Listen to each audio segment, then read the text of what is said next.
सुप्रभात मंडळी. मी निलिमा पटवर्धन आणि आपण सध्या वाचत आहोत मीनाक्षीताई देशमुख यांनी लिहिलेली अहिल्याबाई होळकर यांच्यावरची लेखमाला. कालच्या भागात आपण बघितलं की अहिल्यादेवींनी सगळ्या सरदारांना आपल्या घरी बोलावून त्यांचा एक सभा भरवली होती. तर त्या काय म्हणतायत पुढे सभेमध्ये बघूया आपण. सभेपुढे त्या म्हणाल्या, आपण सर्व या दौलतीचे आधारस्तंभ. आपल्यामुळेच ही दौलत नमुदास आली. पुण्यात श्रीमंतांच्या घरात कली शिरला. आपली निष्ठा श्रीमंतांचे गादीशी, यात अंतर पडू न द्यावे. होळकरांची निशाणीचा आदर, डौल, लाज आपल्याच हाती सोपवला आहे. ही चर्चा सुरू असतानाच वार्ता आली, माधवराव पेशव्यांना राजयक्ष्म्याने थेऊर मुक्कामी काळ झाला. सौ रमाबाई सती गेल्या. सभेचं रूपांतर शोकसभेत झाले. नौबती डंके बंद करण्यात आले. बाजारपेठा, गावातील कामे थांबवण्यात आली आणि अहिल्याबाई व्यवस्था बघायला इंदोरला गेल्या. 4 वर्षानंतर तुकोजींचे फौजेसह आगमन झाले. शौर्य वार्ता ऐकल्या. सत्कार करून बक्षिसी दिली. हरामी केलेल्या गंगोबांच्या जागी नेमलेल्या नारो गणेशास अहिल्याबाईंचा भाचा राणोजी चौंडीकरने सळो की पळो करून सोडले. त्या अगदी थकून गेल्या. तेवढ्यात राणोजी आल्याचं पाहून त्यांना संताप अनावर होऊन ओरडल्या, अरे तू घरचाच असून मळईखोर निघालास, भांडण काढलंस. अवघ्या फौजेस चेतवून तंटा पखेडा असंतुष्टता माजवलीस.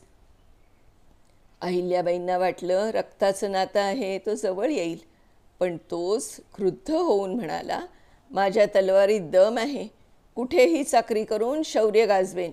महेश्वरी गेल्यावर त्याच्या आईने भांडण उकरून त्यांच्या मनाला डागण्या दिल्या. शहाजी मामाने सुद्धा त्या दोघांचीच री ओढली.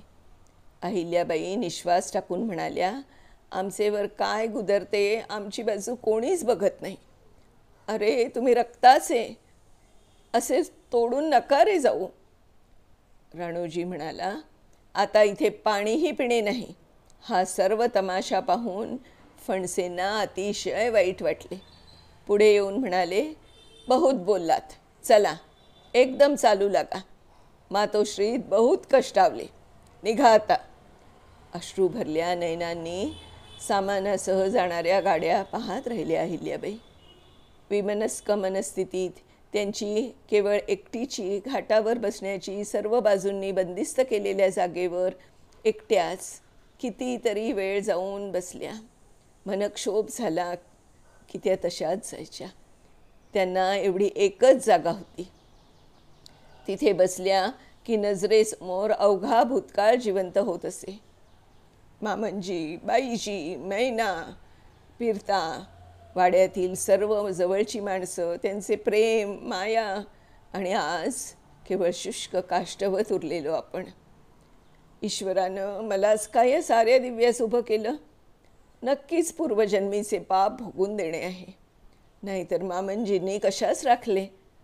अन्यथा किती विचार, किती शिणवावं.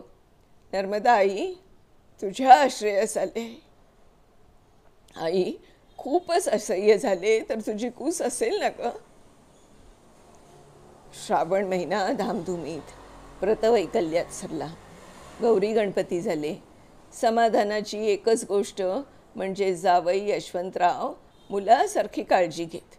सकाळपासून रात्रीपर्यंत ते अगदी व्यस्त असत. मिळालाच थोडा वेळ तर नातू नथोबाबरोबर घालवत. मुक्ताबाईही त्यांची योग्य काळजी घेत. सर्व घडी नीट बसवण्यात त्या आपलं जीवन ओतत होत्या. तोच नारायणराव पेशवेंचा 30 ऑगस्टला दुपारी खून झाल्याची वार्ता ऐकून त्या पाषाणागत स्तब्ध झाल्या.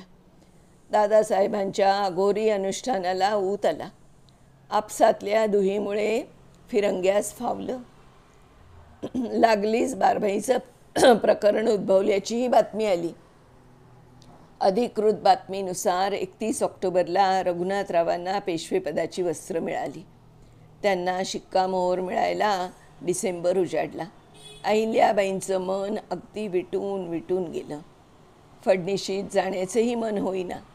त्या तशाच पडून असत. सुभेदार तुकोजींचे बरेच दिवसात काहीच वार्ता नव्हती. त्या कळवण्याच्या दृष्टीने आप्पाडी जगदेवांची वकील म्हणून पुणे दरबारी नेमणूक केली. अशाच वकिलांची ग्वाल्हेर, नागपूर, दिल्ली, भोपाळ इथेही नेमून दर 2 दिवस आड वार्तापत्रे पाठवण्याची आज्ञा केली. या व्यवस्थेत आणि इतर कामात 3-4 महिने निघून गेले. सुभेदारांच्या आलेल्या लखोट्यात त्यांनी लिहिले, पुण्यात अनर्थावर अनर्थ घडत आहे. निरोप द्यावा तर खात्रीचे कुणी नव्हते. इथे अवघे फंद फितुरी, संशयाचे ढग, शाबुतीने राहणे कठीण. नारायणरावांच्या पत्नीस 2 मासाचा गर्भ असल्याचे कळल्यावर बारबाईने मसलत करून 18 जानेवारीस गंगाबाईस पुरंदर किल्ल्यावर सुरक्षित नेऊन ठेवले. त्यांच्या नावे बारबाईच्या नावे कारभार करण्याचे ठरले. दादासाहेबास बारबाईचे कारस्थान कळल्यावर तलवारबाजी होऊन त्र्यंबक मामा कामास आले. गंगाबाईसोबत आनंदीबाईंची कन्या दुर्गाबाई आणि पार्वतीबाई आहे. दादासाहेबांचा आम्हास गुप्त निरोप होता, पण आम्ही नकार दिला. आमची निष्ठा श्रीमंतांच्या गादीशी. आपण सावध असावे.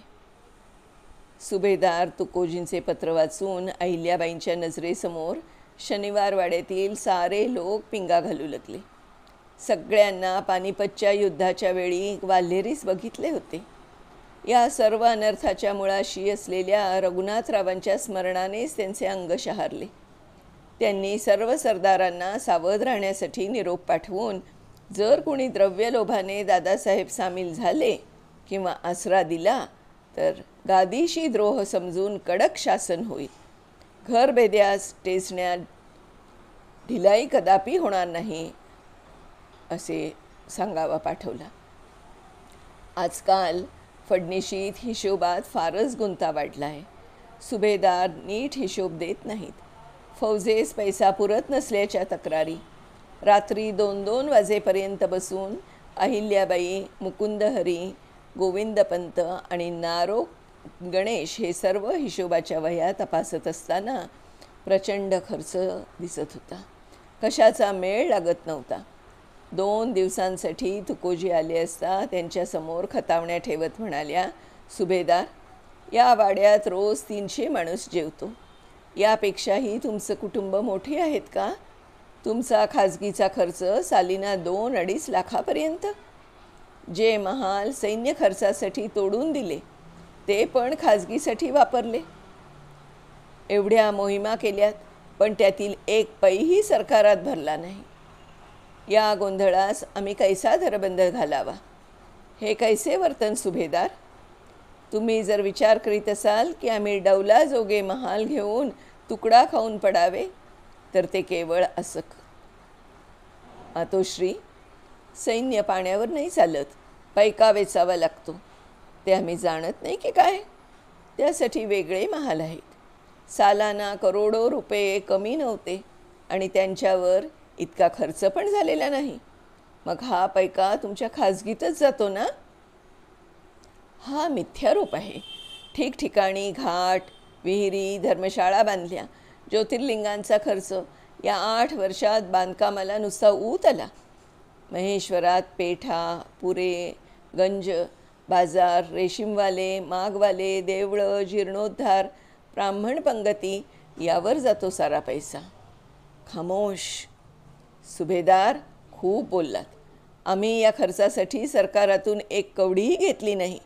आणि पुरा, पेठे बसवणे, उद्योगास बरकत देणे हे राज्यकर्तव्य नाहीत का? सुभेदार, सरदारांवर दाब ठेवणे असेल तर स्वतः स्वच्छ राहावे लागते. याचा अर्थ आम्ही पैसा खातो, चोरतो असं म्हणायचं आहे का? आम्हाला स्त्रीत्वाचे बंधन, पण आता बोलतोय. आपली रक्षा राधीचा महल कशातून बांधला? तिच्या दारी 2 हत्ती कुठल्या द्रव्यावर झुलतात? तुमचे मद्यप्राशनसुद्धा बहुत वृद्धिंगत झाले. तुमच्या आणि राधीच्या महाली मद्याचे बुधलेच्या बुधले जातात. यास काय म्हणावे? मोहिमेत मिळालेला लुटीचा हिस्सा कधी सरकारात भरला नाही. शिंद्यांचे व तुमचे महाल सारखे असताना तुमची वसुली कमी कशी, असा प्रश्न आम्हा श्रीमंतांनी विचारल्यास काय उत्तर द्यावे? आपण सर्वे श्रीमंतांचे चाकर, तेव्हा सर्व हिशोब पेश करावा. 3,17,000चा हिशोब न लागल्याने तो फौजेच्या नावे टाकून आणि सज्जड समज देऊन प्रकरण मिटवले. काय त्या माऊलीचं दुर्दैव! ज्याच्या खांद्यावर विश्वासानं मान टाकावी त्यानेच गळा कापावा. पुरंदर मुक्कामी गंगाबाईस 18 एप्रिलला पुत्ररत्न प्राप्त झाले. केवळ 40व्या दिवशी 28 मे रोजी पेशवाईची वस्त्र मिळाली. कारभार बालपेशव्यांच्या नावे सुरू झाला. किल्ल्याखाली गलबला ऐकून अहिल्याबाई गवाक्ष कक्षातून पाहत असता एक इसम त्यांची भेट मागत होता.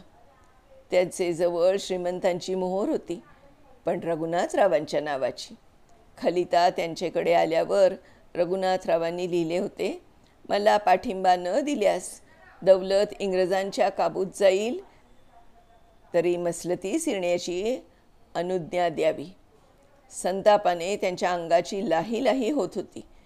त्यांच्या लेखणीतून ठिणग्या उडू लागल्या. नर्मदा उतरून येणे नाही, आलात तसे परत जावे. लखोटा त्या स्वाराजवळ देऊन त्याचे वर टेहाळणी ठेवण्याची आज्ञा केली.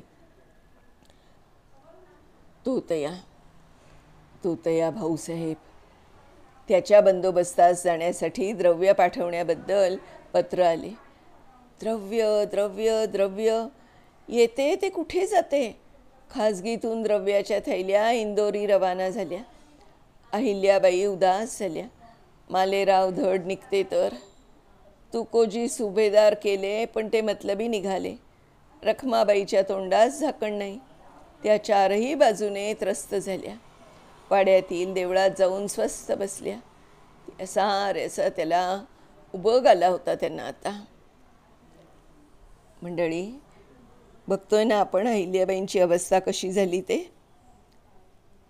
पुढच्या भागात आता ह्याच्या पुढचं काय होतं आहे ते बघूया. तोपर्यंत नमस्कार.